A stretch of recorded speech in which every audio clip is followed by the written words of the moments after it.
There you All go. right. This is Lancaster Woodturners Coffee Hour number 30. A couple of short official announcements. I have been sending 3 emails a week, and it's an error to have gotten there. And I'll tell you quickly how it happened. I was sending one email on Tuesday saying coffee hour, and then I would get phone calls at 10 o'clock or 10:05 and texts on Thursday morning saying, I can't find the link. Well, I sent it to you 2 days ago, and so but you can't find it. So I started sending a Thursday morning reminder to get those texts to go away. And then after that, I started sending a follow-up on Friday, and it's just, I'm going to send you one email on Wednesday every week. It's going to contain the link to last week's recording. It's going to contain any follow-up information. It's going to contain the link for the next day. But it's going to be up to you to find that the next morning and use it if you want to, because I'm just not going to send 3 a week anymore. I hope that's okay with everybody. Sounds fine. Thanks for all you do. Yeah, appreciate it. The second thing I'm going to announce is that Doug Resor is joining me as co-host of this morning meeting. And when we get around to asking people what you're working on or what you remember working on most recently or what you think you might work on, Doug's going to conduct that and keep track. So with the intention of giving everybody who's here an opportunity to participate, because as you are probably discovering, Zoom is not like television. I mean, we can watch Hollywood Squares here, but it's a whole lot more fun when we hear from various people and see into various shops and wood turning activities. So that's my housekeeping announcements for the day. Oh, the other one is that Lancaster Area Woodturners monthly meeting this month is on Wednesday the 4th, not Tuesday the 3rd. We did not believe we could hold your attention on Tuesday the 3rd. The 4th will have to suffice. So for those of you who are coming to that meeting, that's Tuesday, that's same time, but it's on Wednesday, and Barry will be sending a bunch of information about that in the next couple of days. Let me see. Is Kai on here yet? Okay. When Kai comes on, we're going to turn to Kai and let him show us his whistling tops. But instead of that, for the first up, I'm going to ask Ernie, who's got something about treen projects you can make for Christmas. And after that, I'm going to show you a video from Tatkovsky that we shot at Tatkovsky's place. And somewhere in here, Doug's going to go around and see who's got something to tell us about. Oh, there's a pretty funny picture from Ray that came in this morning too. So Ernie, you on? No, he's not. He's working with his fancy setup. I'm going to spotlight him so we can watch him struggle. Can you hear me now? Sure we can. Yeah. Yeah. All right. All right. I'm going to share a screen here.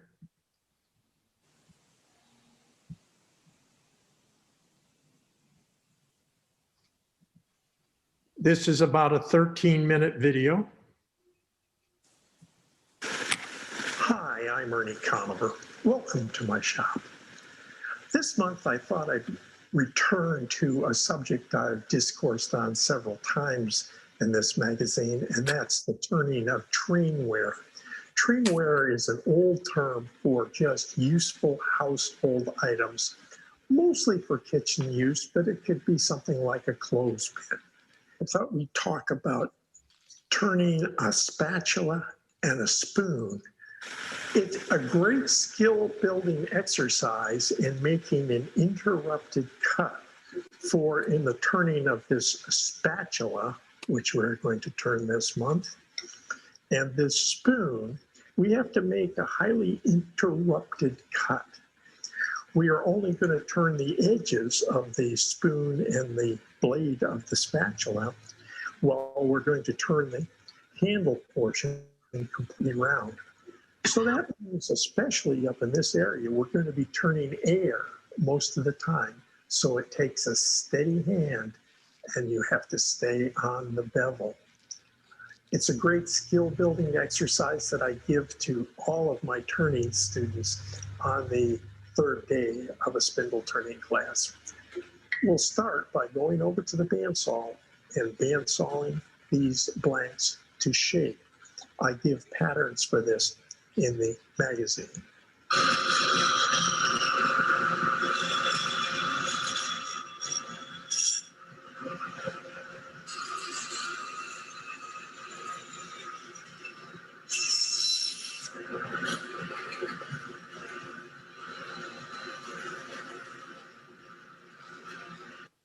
There, I'm back from the bandsaw. We've bandsawed our piece to shape. And I'm going to mostly use just 3 tools for this: a roughing out gouge, a spindle gouge, and a skew.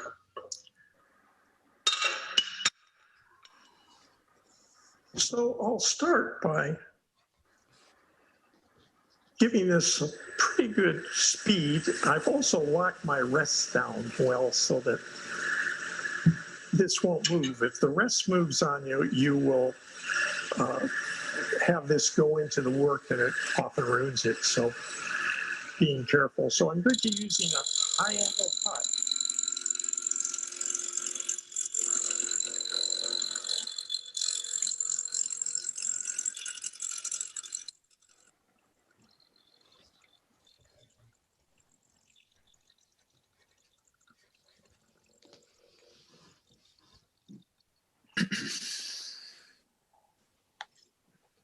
And you can see how we've now made this a curved surface across here.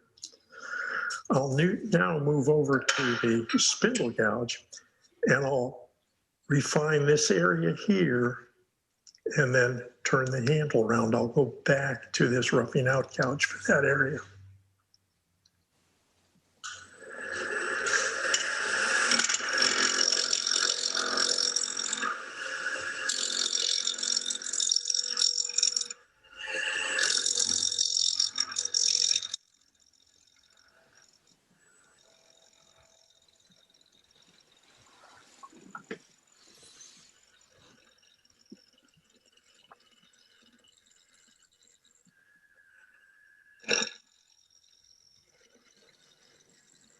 Common mistake is not making this area small enough. I've not even made it round yet, but it needs to be quite a bit smaller than this end.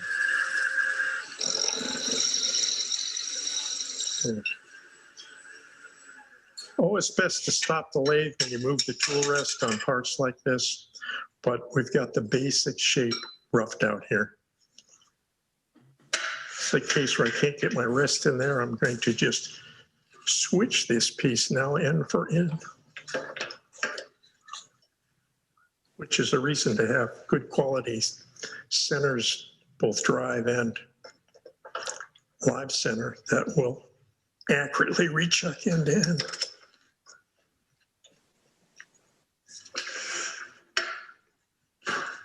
There, that lets me in there at style.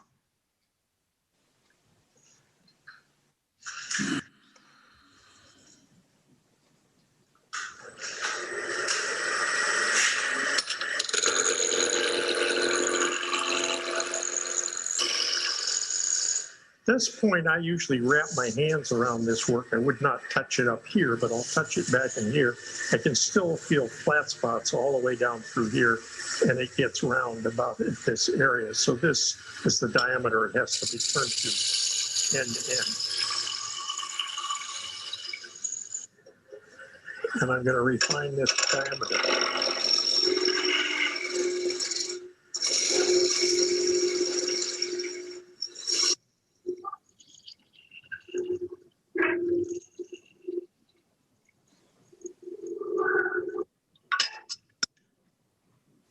All right, I took the time to go over and hone my skew. Now I'll just come right in here like this.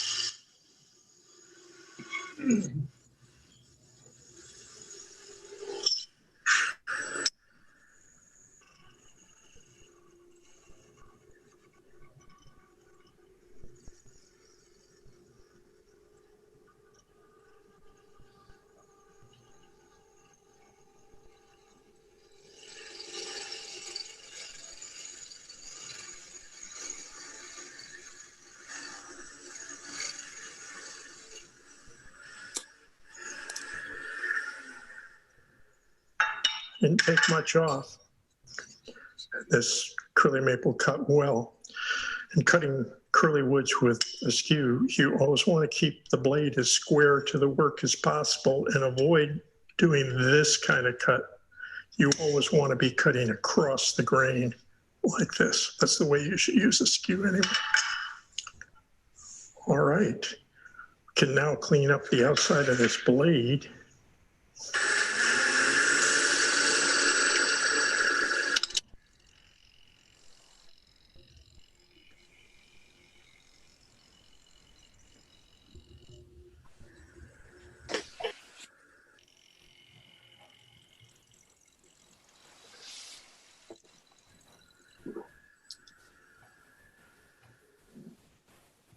There. I've got a quarter sheet of sandpaper here, which I'm going to fold in half. You want to be sure and use paperback paper because it'll rip if it gets dragged into the piece. Well, cloth back won't do that and could drag your hand in. So starting this up.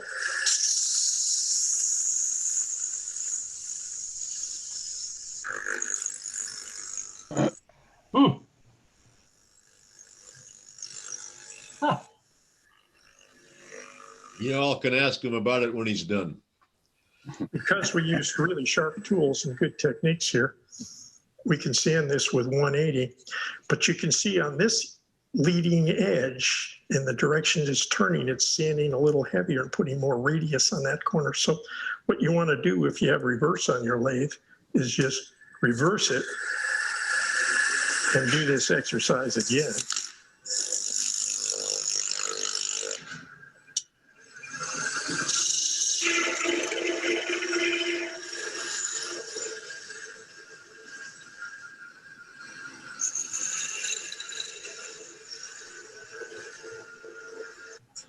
Okay, the mechanics of turning this are about the same as the last one. We probably can use this tool a bit more.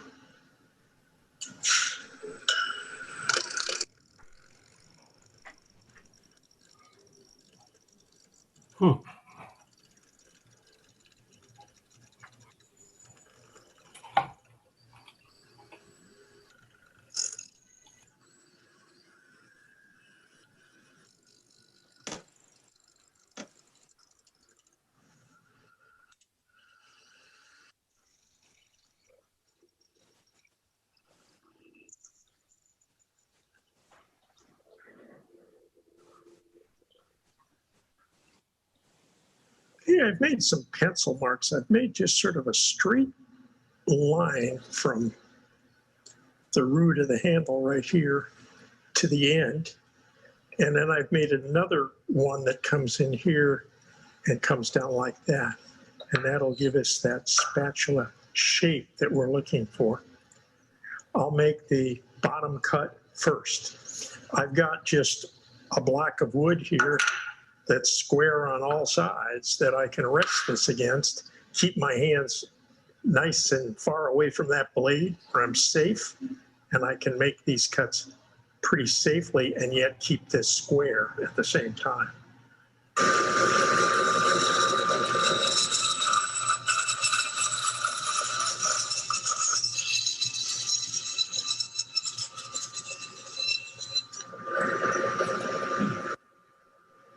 All right, I've taken that over to the sander now and sanded that up nice, and it's ready to go into action here pretty soon. All right, I've got a pencil here, and I'm just using my finger as a guide on the edge here to draw a line parallel to the edge where I can start carving out the middle of the spoon. And I'll do that with a number 7 L, which is slightly cranked or bent, by 25 millimeter wide gouge. And I'll just start working my way right around the edge like this.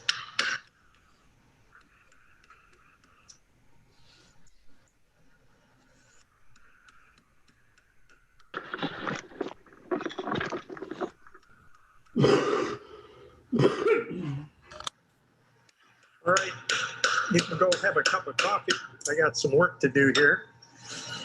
All right, I'm on the home stretch here.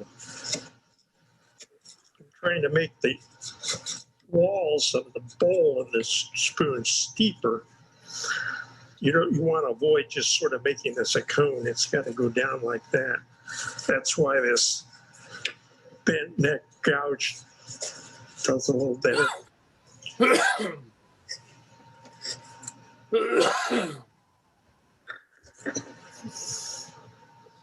And here is an even steeper radius, a number 8, and it's good for getting this very bottom portion and deepening this spoon if we want to.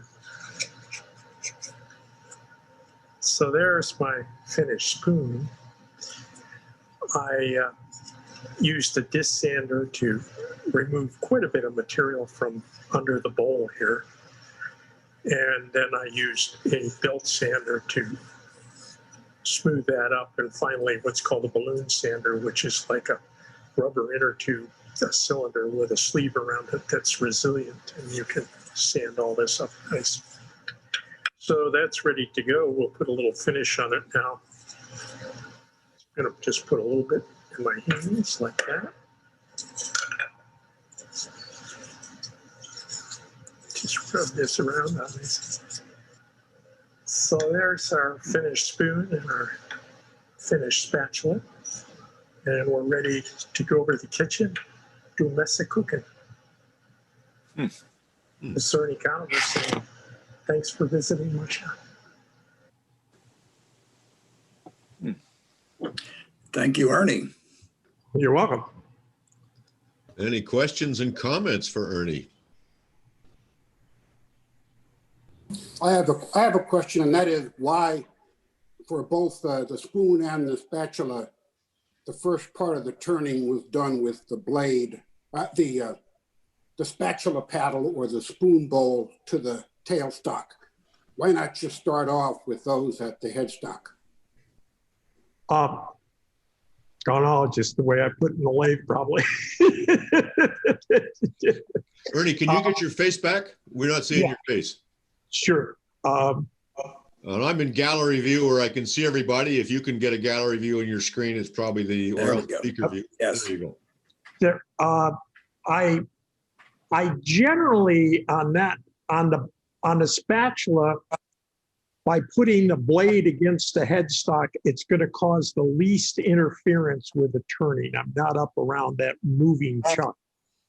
And with the other one, because you want to come all the way around the bowl of that spoon, chucking it towards the tailstock makes a little more sense, I think.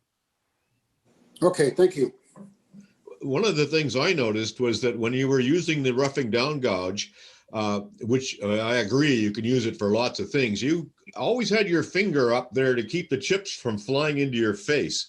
You want to talk to that for a minute?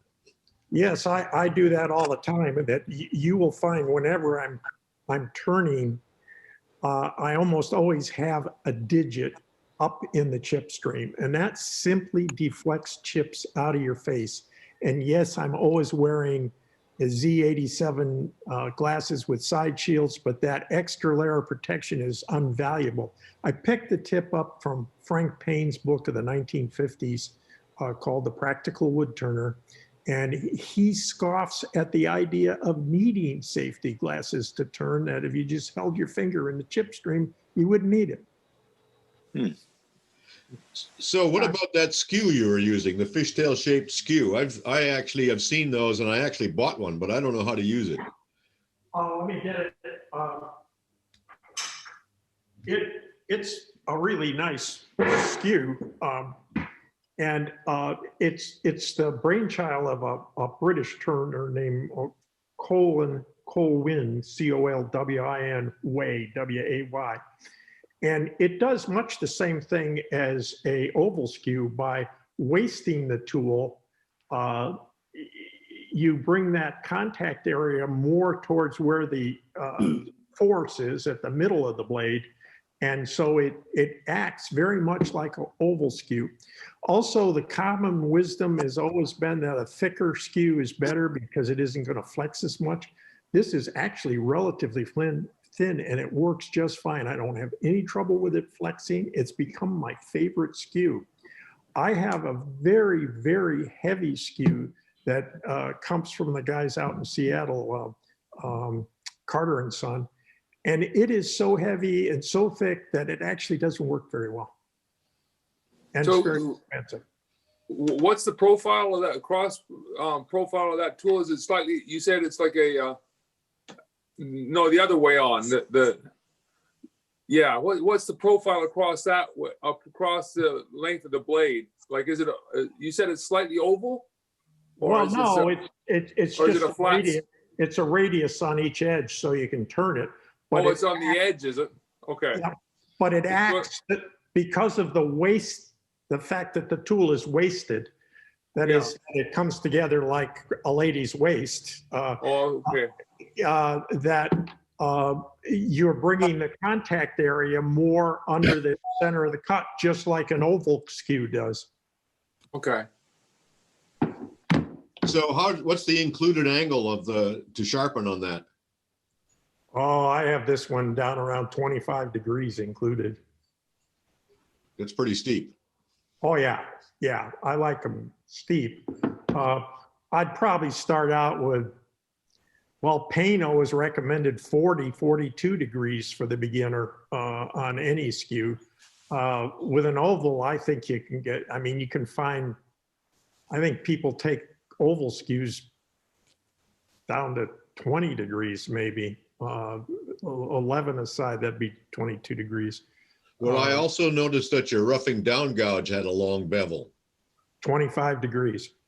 I'm a true believer in grinding that to 25 degrees because it allows you to use it much the same kind of cut as a skew.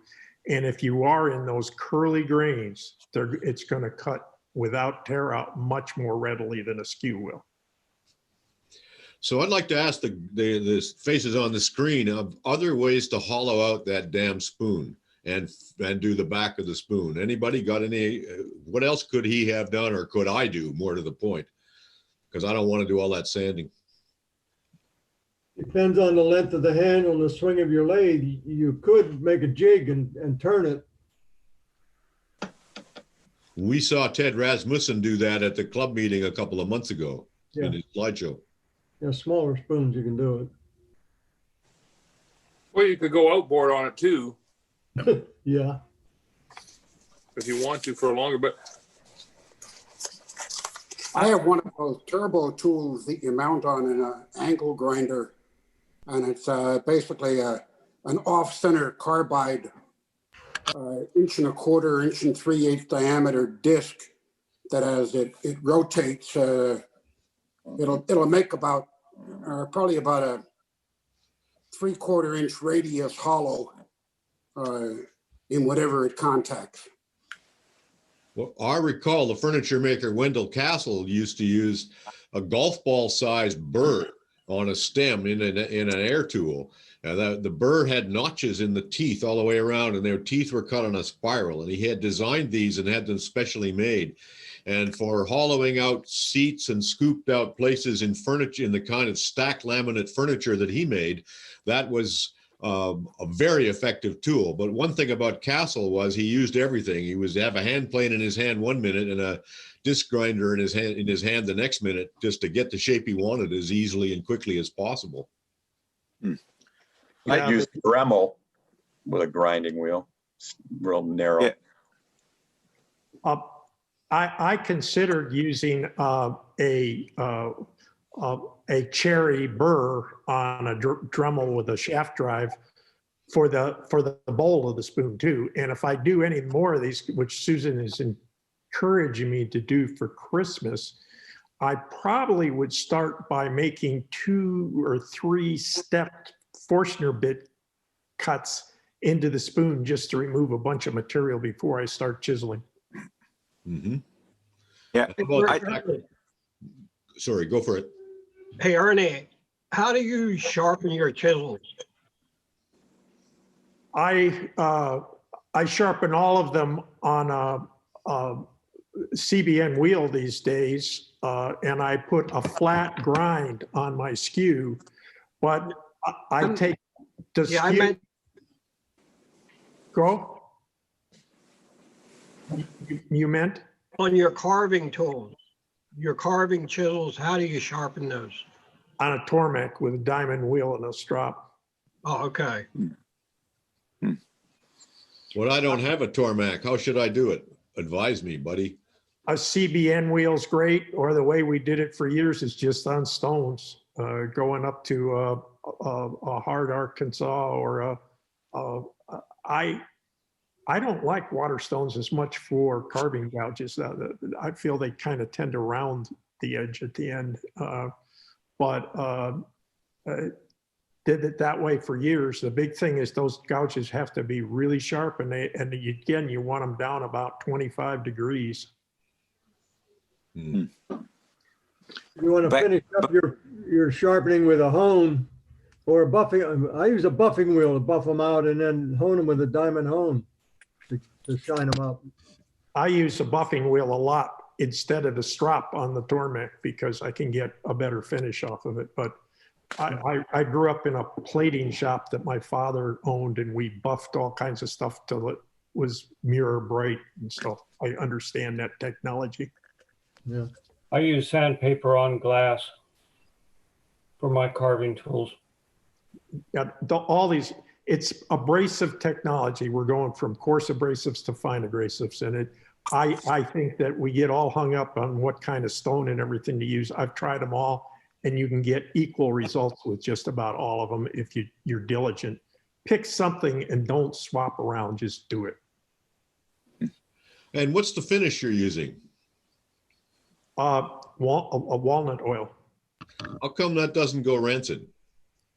I don't know. It doesn't seem to go rancid, but it does dry slightly, like just a boiled linseed oil would. And I'm talking thermally boiled, not catalytically converted. And if you leave it in the cupboard for quite a while, which I've done, the cap will be dry just like any finish cap is hard to remove. You got to get a pair of pliers. So you're making all this stuff for the spoons and spatulas as Christmas gifts, yes? Yes. I'd like to be very interested in what the rest of you guys have in mind to make for Christmas gifts this year, whether you've started or not. Doug, over to you on this one, if you want to take them on. Well, I don't have as big a screen on my iPad, but if we want to start talking about Christmas gifts, anybody want to volunteer, or should I volunteer people? I bet you I know that Bob Gockenauer is making Christmas trees. Is that right, Bob? You're muted, Bob. Bob, you're muted. Oh, sorry. Gotcha. I bring the family in and say, help yourself. That's how I do Christmas shopping. Well, what about your Christmas trees? Are you making those this year? And how many are you making? And, give us a word about it. Oh, I don't know how many, but I got what you didn't see. I have about 2 banana boxes full on the video. So I make a good many. They sell all year round for me. Cool. Has anybody started doing their Christmas gifts yet, other than Ernie? Here's one of Bob's. Yeah, that's okay. I don't make too many like that anymore. These are nice. I really like it.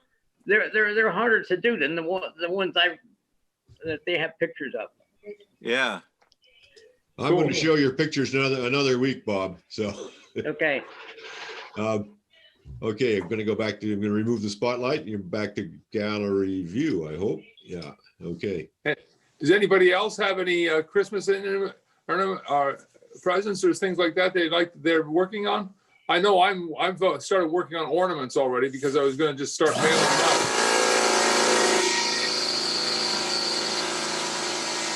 Who's that? Sorry about that. That was my my pressure tank decided to suddenly go off automatically. How are you making your ornaments? How am I making my ornaments? Very carefully.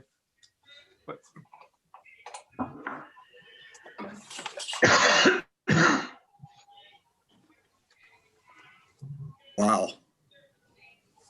Are That's those what I'm doing. Are those hollow? Yeah, I haul them out a little bit, not a lot.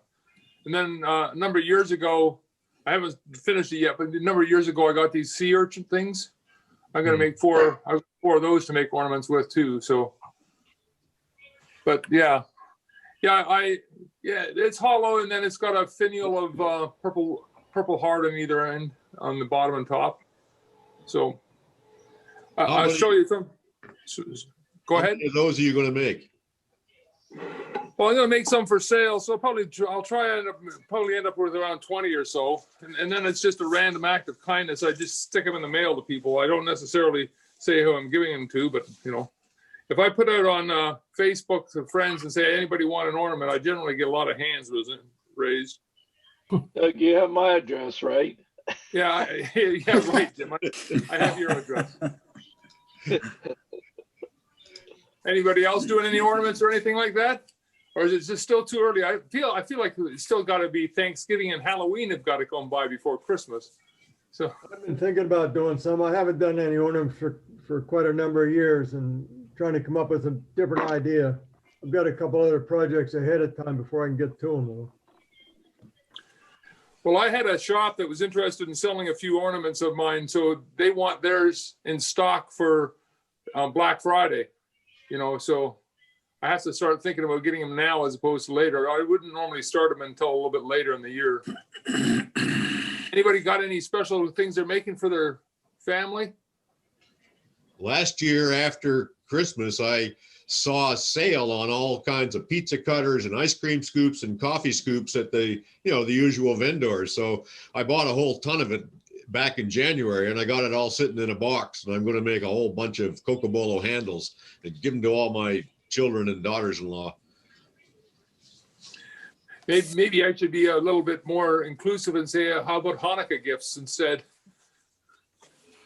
I see a smile there, George. Are you doing anything for Hanukkah? I'm just getting back into turning. I've not been well for the last few months. So I turned my first funnel last week. Oh, wonderful. I'm sorry to hear you're not well. I hope everything is recovering well for you. Yeah, good can be expected. Oh. Yeah. Yeah, I did a whole bunch of those sea urchin ornaments one year for all my staff at the operating rooms and stuff. And I remember a pretty solid 2 months and a whole bunch of ebony finials. And they look great and they love them. But then you're left with having to make a hanger for them as well. Yeah. Just to display them. Well, I put a little bit of thread on the end of them and said, okay, if you got a tree, you hang them up yourself, sort of idea. So I don't make them for, I've hung a bunch on Christmas trees and trees like that. But. Well, everybody I gave one to didn't put it on a tree because they said it looked too nice and too fragile. And they had like a 1 millimeter down the thinness for the finial. So they were pretty brittle, fragile. I see a few other people have joined us this week compared to last week. So I'm going to pick on you. Axel, are you making anything for Christmas? Or Hanukkah and voices? Or Hanukkah, or whichever one it is for you? I'm not sure. He's muted. It's Christmas, and no, I have not done anything. I'm probably another week away from being able to get to my lathe. And then I got a couple little things I'm going to make, but yeah, I'm a week still away. Cool. Doug? Yeah. While you're talking about ornaments, this is something I have made in the past, inside out ornaments. There's another one. Well, that one doesn't show up as well. Oh, very nice. Gockenauer's got a bunch of those too. Gerald, do you do any that you've turned second time when they're inside out, or you leave them square like that normally? I leave them square. Okay. Okay. I have in the past anyway. They're very nice. Yeah, I just have something to say here to George. If you want to make those for hangers, I use these whisks. Now, I don't know if any of you have done that, but for the hangers for your ornaments. I've done that in the past. You can get different diameters, Huh. you know, and they're very easy to cut and put on a block. So Yeah. Oh, cool. just Good an, idea. just an idea. Thanks. Thanks, Bill. Yeah. So, Follow through here. Well, we got Bill there. I'm going to move to show the video that Doug and I shot at Bill's shop not too long ago. I think you'll enjoy it. It's about 12 or 13 minutes. And I'm going to try and give me a second here to get this right. John, while you're getting that set up, has anybody in the group made their own biscuits, like for a biscuit joiner? It's not easy. Yeah. Biscuits for biscuit joiner. Yeah, I've made them. I just did one for a bowl. I put some biscuits in a bowl and I cut it with Purple Heart, put into a maple bowl. They're not hard to make. I'm going to share this movie. You see it? Yeah. Yes. Bash. Phone cam video shot by John Kelsey and Doug Resor at Bill Tatkovsky's home near Harrisburg, PA during October 2020 in the COVID time.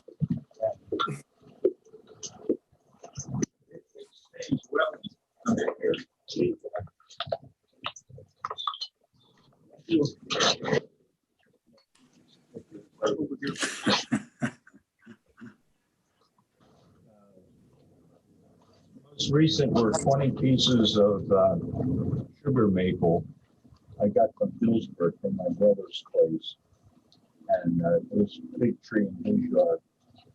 But whenever you store stuff, I found keep it up on pallets and stuff, you know, that lift it off the ground and air can circulate. So this stuff is an anchor sealed and everything? Yeah, it's anchor sealed. So is this stuff anchor sealed?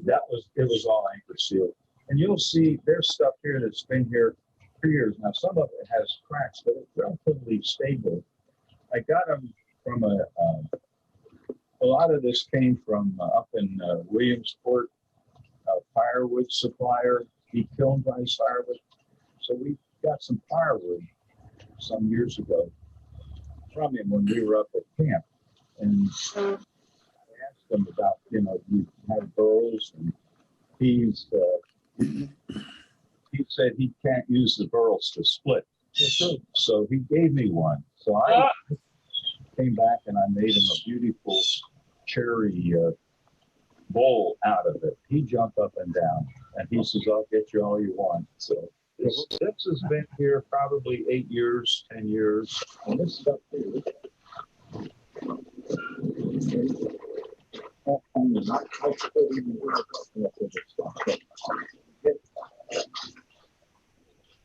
So there's some burl stuff in there. A lot of Audio's not too clear. Different woods. These have been here. This is silver maple. These are old. What's old? Right here. This is probably 5-6 years. Okay. But they seem to be old. But you can see there's cracks in some of them. These are burls from the guy up there. Yeah. Up in Williamsburg, here and here. They're all intermixed in there. There's some dogwood back in here.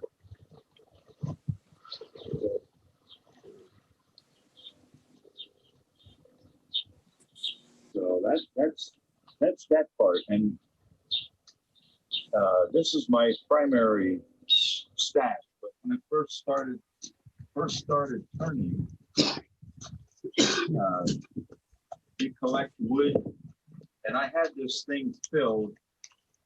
And in 2005, 15 years, I started pushing on the walls, and I had to repair the walls, bring it back together, and I said, I'm not going to load it up with that much wood anymore. There's a little bit of everything in here. There's cherry there. Looks like some nice pieces of cherry down in the bottom here. But how long you had these pieces? 15 years. 15 years. Yeah, I had to, and I never really, you know, once I filled it, I never really, here's some sycamore, some other big stuff in here. but this is facing south. So this kind of took the heat. These were coated, you know, with anchor seal, but they seem to hold. This came from wood that I had stashed in the garage. I'm not sure if that's mulberry, something like that. Here's a nice burl. I don't know what happened. Some of the stuff, some cherry. And here, this is something I wanted to show you too.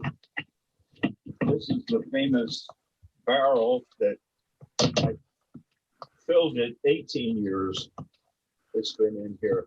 I thought it was pretty watertight, you know, but the water got in there. But this is walnut and stuff that I had wrapped. You can feel the weight of it. It's super saturated, but it's hard. And the outer part, the bark and stuff, in 2002, when I first started turning, they were wrapping. And but so this was filled, and I never opened it until a couple weeks ago. All right, this is a method of chainsawing my chunks of wood, and it holds it relatively securely. And all the fastening screws are down low, and you can replace some of the chunks as as it wears out. But I find that most convenient when I'm trying to cut, and it's cut off the wood.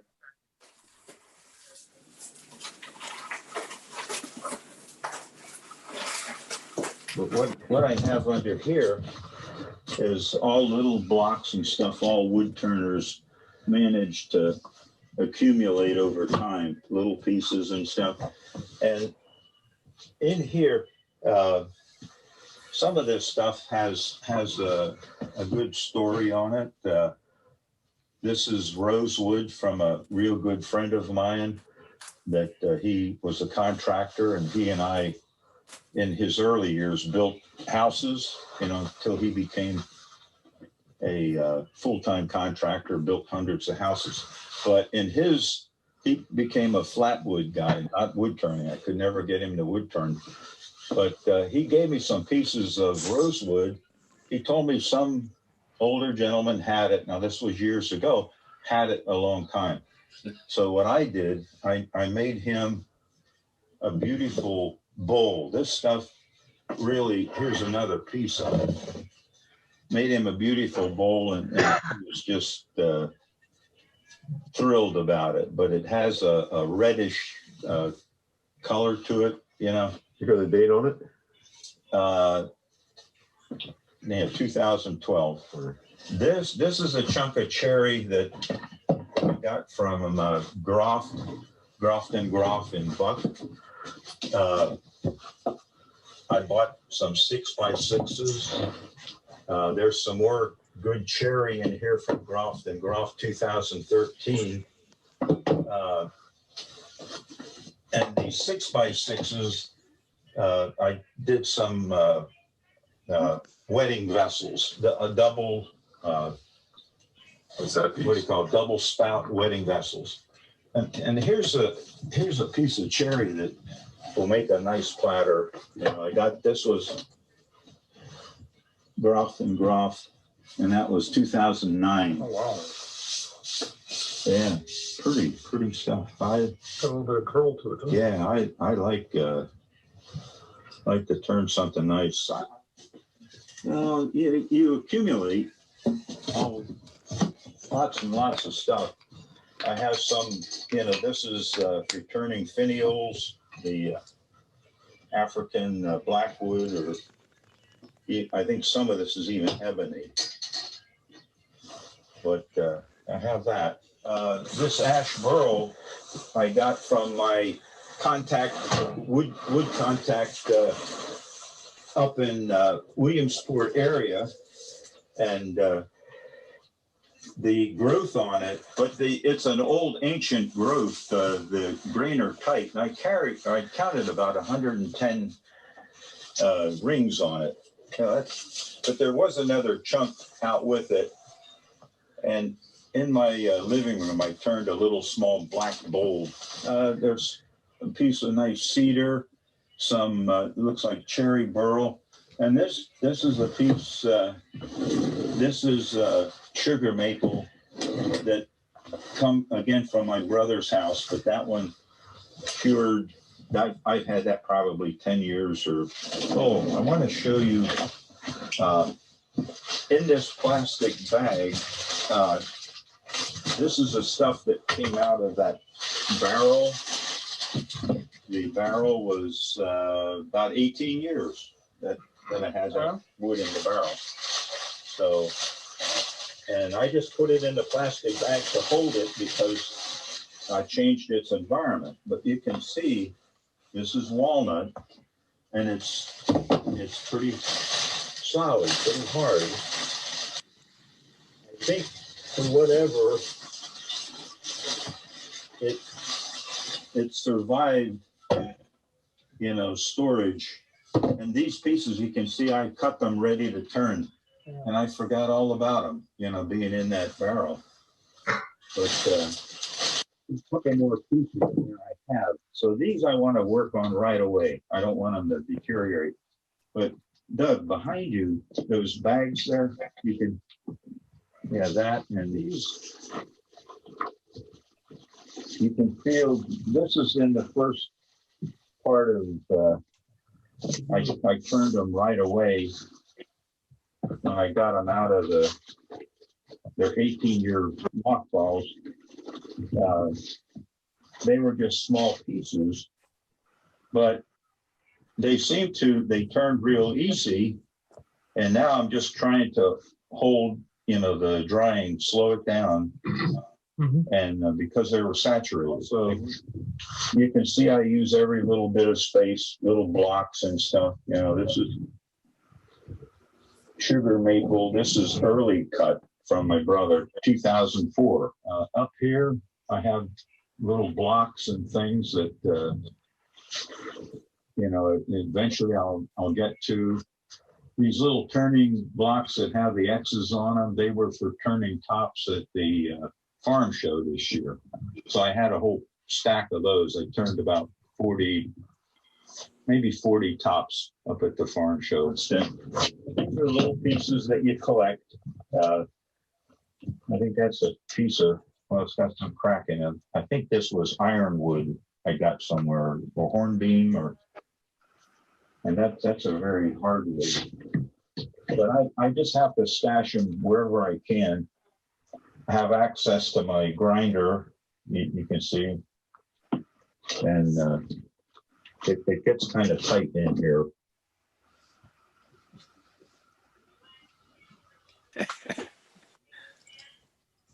So that's our visit with Bill.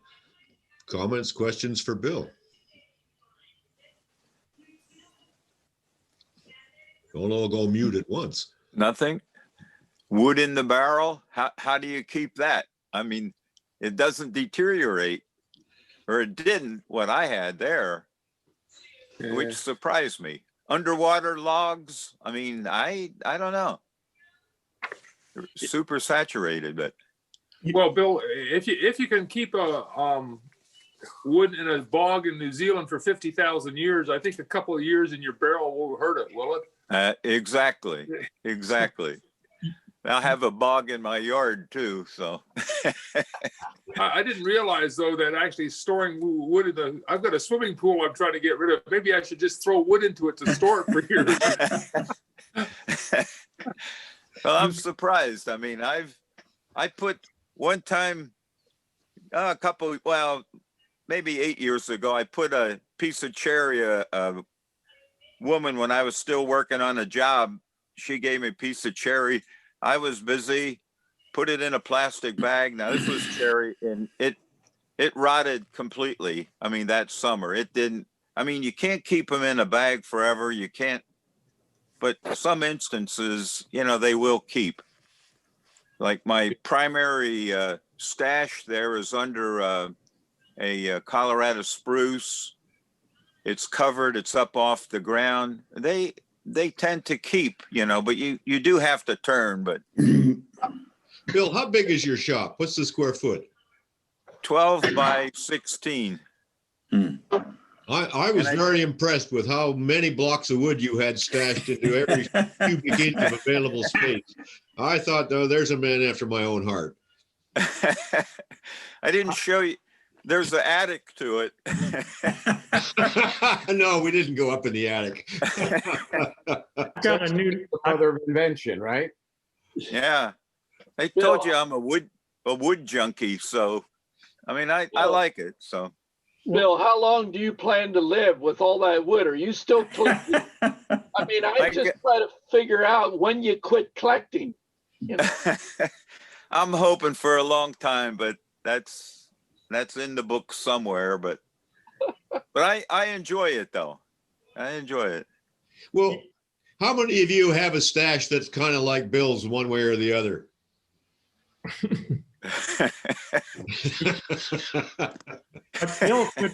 Bill could rename his shop 20th Century Wood Turning. Yeah. I'm still looking for one of those coins, Ernie, that says a round to it. You remember those? I'll get a round to it. You can make them. They make them on the lathe, don't you know? Yeah, well. Use your pyro burner. Yeah, I could. But it's fun, like I said. I have an announcement that I ought to make before we wrap up the hour. Randy Smith asked me to tell you all that the Woodcraft Turn for the Troops will be on November 7th and 8th at the Woodcraft store all day long. They'd like at least a few turners to show up to act as mentors. Masks are required. You can bring your own tools, but mark them so no mix-up occur. Tools, lathes, kits, and blanks will be provided. So that's that announcement. Anybody else announcements? Let's wrap up with a word from Kai. We were going to hear from Kai earlier in the hour, and I think you probably had trouble logging in. So tell us what you're up to. We've got a couple minutes here. Yeah, sorry, I'm really late because we shifted from summertime to wintertime, and now it's only 5 hours difference and not 6 hours anymore. So that's why I'm late. I didn't realize that, or I didn't think about that. We shift on Sunday night. We shift on Sunday night, so next week we'll be back in sync. Okay, right. So I can tell you something about my whistling tops, if you like. Yeah, you got about 4 minutes. 4 minutes. Okay. Or else we can hold that whole thing till next week, and just give us a quick chat. Let's do that. Sure, let's do that. I'd like to see the show rather than rush it into now. What I'd rather do is know how you guys are doing organizing meetings and getting together. What's your current state of play? Well, at the moment, we have a meeting like the coffee hour every week. For 1 hour, we meet on Wednesday evenings, about 15 to 20 people. And then we have one club meeting once a month, and the next one will be the first Wednesday of November. So Wednesday next week, actually. And then maybe some more people attend. So yeah, we are doing quite well with Zoom. We haven't had such a lot of video yet, so that is something we still have to practice and to learn, maybe to show more videos during our club sessions. But yeah, it's good, and numbers of corona are rising, or people infected by corona are rising in Germany at the moment as well. So for the next few months, I think we will have to stick with distance meetings and use Zoom for our conversations, which is a pity, but I guess it's the same in the States at the moment. Yeah. Yeah. So could I just do a little bit of a wrap up thing here, John? Go for it. I just want to let everybody know that as part of the thing that with helping out John with this video, I've been keeping track of who's sharing and what the videos are and who's in attendance, so that last week we had a sharing session where everybody was talked about what they worked on. And what I've been doing is putting down who shared last week, who shared this week. And my intent is to sort of call on people who haven't shared, you know, with a few moments on what they're doing. So if you would prefer, obviously, if I call your name and you don't have anything, you can just pass on it. But that's the point. I'm writing down people, so new people may find that suddenly they're being asked what they do, and going on. I don't have everybody's name and down. It would be very useful to have your name on the bottom of the screen when you're doing it for us during it. But I also want to point out that John, when he recorded it, I looked at the recording of the club for last week, and there are no names show up on the recorded version. So no matter what happens, unless you know the people in the recording, you know, there's no reference to who anybody is. So if you're uncomfortable about that. Well, so I did a different thing, Doug. The names do show up on a screenshot, and I've taken several screenshots during this meeting, as I used to do. So we do know who's here, and we'll keep you guys on the list for sure. And yeah, and I'd also say in regards to sharing or talking about your own stuff, you know, we're old people, right? Maybe I'm not working on anything right now, but I can remember something I worked on. I can talk about that. Or if I can't remember what I worked on, like maybe I'm planning to work on something and I can talk about that. Yeah. So it's all fair game. And I'd also like to say that we've been having a lot of fun visiting guys' shops and making phone cam videos. And I know they're wobbly and, you know, goofy, but it's what we got. And it's been a lot of fun to do. And we've done several of you on the screen. I intend to show one a week, more or less. If you'd like us to come and visit you, let me know. Doug and I will come. We'll be there for about an hour. We'll wear masks. You can show us your stash or your work or your shop or all of the above. And we'll make a tape and cut it down to about 10 or 12 or maybe 15 minutes. And you get your moment in the sun and we get to know you better. Yeah, that would be great. Anybody who'd like to do that, I agree with John. It's just, and you'll notice as time goes on that our videography and editing improves. So as we're going to get better and better at it. That's for sure. Ray, you sent me a goofy picture this week. I'm going to try and share it. Let's see. I just move my screen so I don't see the share button. And we'll wrap up with Ray telling us just what the hell is going on in this picture. Okay, went out to the shop and I found a lot of these dead on the floor. So I found out that when you go to clean them up, they're yellow jackets. I went to clean them up and they seem to come alive. So I got stung and I figured, well, I got to get out of the shop. So I went back and checked yesterday and got attacked. So I don't know where they're coming from. I can't figure out where they're coming from. I go out there and they're just more. This is just what I could get to. I've got probably 2 times that. So I'm going to run out of bees sooner or later. Luckily, when I went out there yesterday, I had a sweatshirt on and they went after me.